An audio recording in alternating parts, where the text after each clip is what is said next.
What is everyone? This is Petey. Wobbly. Oh, that was probably a really fun noise. It was. Like, because they probably heard you crashing to the floor, but then also your voice getting like somehow closer.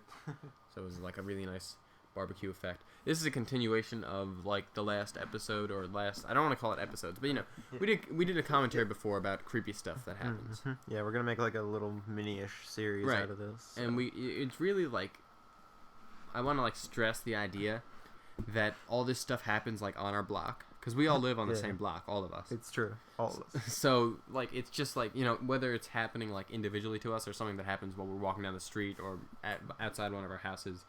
Point is, it's like all on this block. So that's it's kind of like a fun little theme to that. Keep that in mind. Anyways, so we're gonna start with a little story that I have, which is it's kind of just like fun to think about and just interesting in general. When I was little, not super little. I'm trying, like, I can't name, let's pretend it was, like, 2nd grade or something. There was this, like, string of a couple days, maybe, it felt like it might have been, like, 2 weeks, but it was probably a little shorter than that there was this car, and every, like, it would, like, appear every morning, and it was weird because the teachers, because our block is actually right next to the school, like, the elementary school, so, you know, teachers would park there. But this was before, like, the teachers would even get to park on the block, you know, to go to school. It was, like, before that, you know, in the morning, we'd wake up and we'd see this red car. And, like, you know, my dad was the first one to notice this, because he's always the one that's, like, freaking out about random stuff. That doesn't seem like a big deal. So he's like, what is with this car parking outside? And I'm like, and, you know, everyone's like, it doesn't matter. And then, you know, at night, it would still be there after all the teachers left. You know, like way after the time that it'd be logical for a teacher to still be in school. So it definitely wasn't a teacher's car. And my dad would be like, oh, you know, whose car is this? And we'd be like, you know, it doesn't matter. And this was like the first day or the second day or something. But I think because my dad pointed it out, like we kept noticing it, that it would show up. And it would, like, you know, if say like we'd look at like 8 o'clock, it would be gone or something. Mm-hmm. But if we looked at like 6 o'clock, it'd still be there. But we'd never see when it left. Like, you know, 8 o'clock at night. And it was, like, weird, because we never saw it show up. We never saw any driver walk towards it. We never saw anyone, like, you know, walk into it and leave with it. Yeah. This car just, like, kept showing up. And, I don't know, like, after a while, because this had happened so long, it kind of, like, started, like, you know, we were like, who is this person? Yeah. And we'd, like, actually, like, I remember me and my brother, we'd actually sit there in the front of our house looking out the window at night. And we'd be like, all right, you know, someone's got to show up soon. And it probably wasn't as long as we were watching. Mm-hmm. But, you know, it feels like a while that we're just, like, standing guard. Then, like, we'll get up and leave for a second, and then it'll be gone. Yeah. So, you know, it's like, what the fuck was that? And we still have no clue. And weird car stuff tends to happen now. Yeah. Like, for instance, there was this one guy outside my house for, like, 3 days. He would just sit in front of my house in his car, like, either reading or doing some sort of crossword puzzle. Yeah. But he was always really nicely dressed. Or, like, and he never got out of his car. He just sat there. He would just be in the car. Yeah, he just sat there. And, like, I don't know, he never looked for anybody either. Yeah. You know? And it's kind of a weird place for you to just... No, yeah, it's not like there's nowhere... Because he would make an effort to park between cars, like parallel park between not a couple cars, in like a random spot. Like he would always be, and he always wore a suit, and it was this big black car, you know, and I don't know. That had to be like when we were in middle school. And I just never understood that. I was like, I was like, who is this guy? Yeah, when you think logically, like there's no like you know, normally if something weird happens, like. I'll, like, try to think of, like, well, you know, like, even if that seems weird, you know, it could be this. Yeah. But when it comes to, like, this car stuff, like, I can't think of a logical reason why, like, this random period in time, people would drive to our block and seemingly, like, do nothing different. Yeah. And just, like, this car's here. It's weird. Yeah. Okay, but then here's my little thing. Right. I had to be about 7. Yeah. You know? And I remember waking up at like 3 in the morning, and my dog's in there, you know, and she's intently staring out my door. Yeah. You know, and I always left my door open because I didn't like it closed. Like, I wasn't a huge fan of just being in the dark, you know? Yeah. So I don't know, it just kind of bothered me. So, you know, have the door open, and I mean, it's still dark out there. Like, it didn't really help. But when I fell asleep, the light would be on outside, so. So, yeah, that would help. Yeah. And, you know, night light's on, that's how I can see my dog. But, like even when I got up, you know? Like, typically, your dog greets you and is just like, you know? But she looked at me for about a second, you know? Yeah.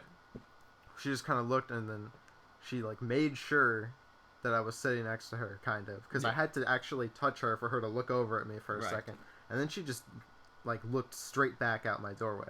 Yeah. And I couldn't see what was out there at all. And I was just like, what's wrong? You know? And, like, she wasn't barking or anything. Like, she didn't have to go out.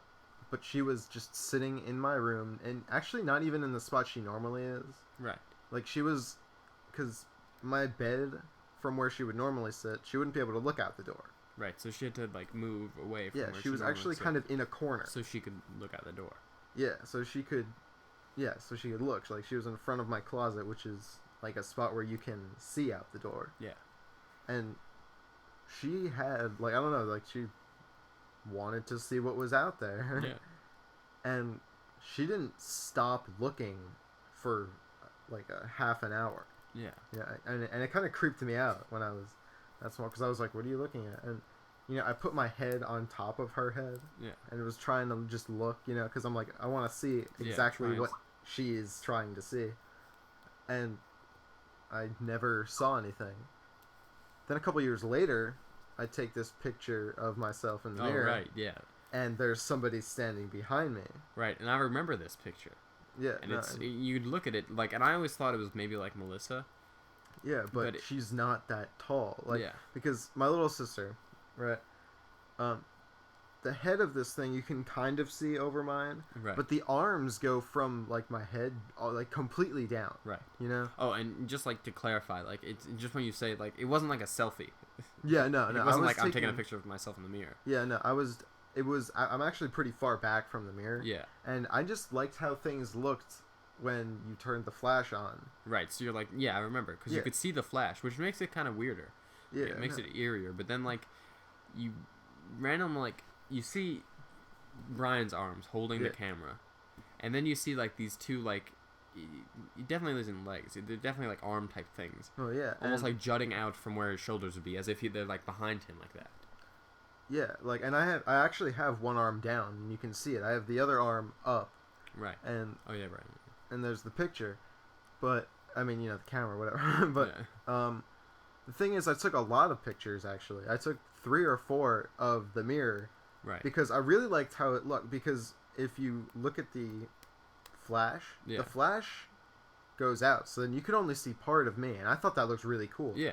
And also, like, keep in mind, like, this is when we were, like, what, middle school? I had to be 10. Yeah. You know? Oh, yeah, probably even younger. Yeah, because that's when we had also, like, the camcorder thing. Yeah. And... So, you know, it's not like we're, like, this age. And, yeah. Like, it's not... So, but, you know, it's still a cool looking picture. But in this picture, instead of the flash taking, like, the whole mirror or whatever, it's like I'm holding this little ball of light. Yeah. You know, which is weird. It's like the flash is compressed, you know? Yeah. Which I haven't seen the other pictures, but it is like that in the one, weird one. And... So that's, you know, and that's weird. And then, like, 2 years later, I woke up, and on top of my dresser was, like, this kid looking out my door. Right. You know? And, I mean, the kid was, like, kind of small, but, you know, like, not, like, super small, but, like, I couldn't even tell the gender, because it was just, like, a shadow kind of thing. And it was just, like, looking out my doorway. Yeah. That's weird. Yeah, no, so, something, I don't know, it's just, yeah, no, and, like, the spot that you took the picture is also, like, right at your doorway. Yeah. It's the same spot that, you know, your dog would have been looking at. Yeah. And the kid, and also my mom says that sometimes she wakes up because she feels somebody, like, go into her room, or is standing right outside the door. Which would be also right outside your door. Yeah, which would be, I mean, because they're, like, right next to each other. Yeah. And we would do that sometimes, you know, like, me or my sisters would do that. And, you know, and she can kind of, like, I guess, feel when... Yeah, like, you can sense when people are around you. Yeah. So, you know, she would wake up, and then she'd look, and there'd just be nobody there. Yeah. You know? So I don't know. That's just a it's interesting. it's That just one some like little weird spot shit. in your house. Yeah. That's I don't know. So cool. that's all I got for right stuff now. to think about. We'll definitely be talking more about more of this stuff. Yeah. So yeah, stay tuned for that. See you guys.